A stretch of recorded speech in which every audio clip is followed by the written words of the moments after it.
out between India and Bangladesh. India's High Commissioner to Bangladesh, Pranay Verma, was summoned to the Bangladesh Ministry of Foreign Affairs. This is in the aftermath of the security tensions that we've seen play out in Bangladesh over the past few days. Now, as you know, ties between India and Bangladesh continue to worsen in the aftermath of the lynching of Deepu Chandra Das, in light of which we're also seeing the protests from where Akash was reporting and bringing us those voices clearly against the Mohammad Yunus government, who seems to have turned a blind eye to the atrocities that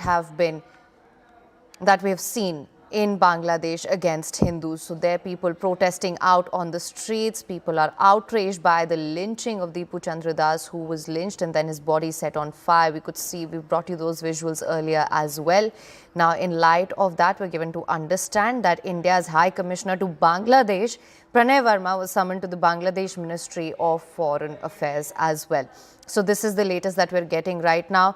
From what we can tell you right now, this is in light of the depleting the security situation in Bangladesh. For more on this, we have Siddhant Mishra live with us. Siddhant, thank you so much for joining us. Now, Siddhant, we're seeing the people out on the streets. They're enraged by what is happening in Bangladesh. At the same time, we see that the Indian High Commissioner to Bangladesh, Pranay Verma, has been summoned to the Bangladesh Ministry of Foreign Affairs as well.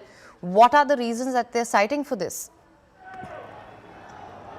Well, that's right. The Indian High Commissioner to Bangladesh, Pranay Verma, has been summoned by the Foreign Ministry of Bangladesh. In fact, in its release, Foreign Ministry says that this is regarding the security of diplomatic missions of Bangladesh in India. In fact, Bangladesh also raised the issue of the protest the other day outside the High Commission in India, which took place inside the diplomatic enclave.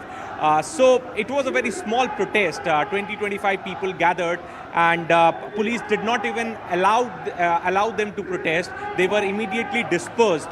But Bangladesh wanted to escalate it, and perhaps today they have summoned the Indian High Commissioner, Pranay Verma, to the Foreign Ministry. In fact, right now we are reporting from the Chanakyapuri area of New Delhi. In fact, behind me you can see massive protest is going on here in the national capital, demanding justice for Deepu Das, Hindu garment boy who was lynched by mob in Bangladesh.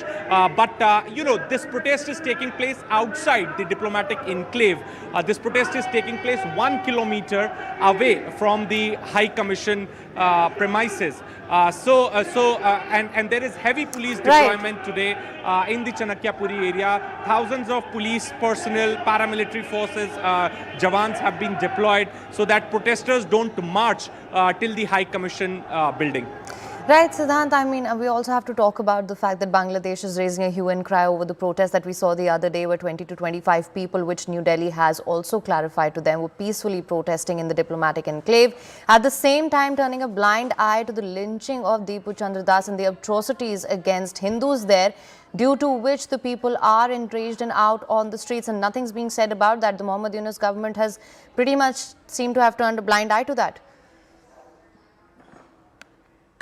That's right. In fact, you know, the other day they came up with a release saying that 10 of the accused have been arrested. But the fact is that the killing of Deepu Das has still not been properly investigated. There are multiple theories that are floating on social media. In fact, the newspapers in Bangladesh are also publishing multiple stories like he was promoted in his factory, and perhaps this, which became reason for his lynching, etc., etc. But one thing has been proven, that he was falsely accused of blasphemy by the locals, by his own co-workers, and perhaps which led to his lynching in presence of the police personnel.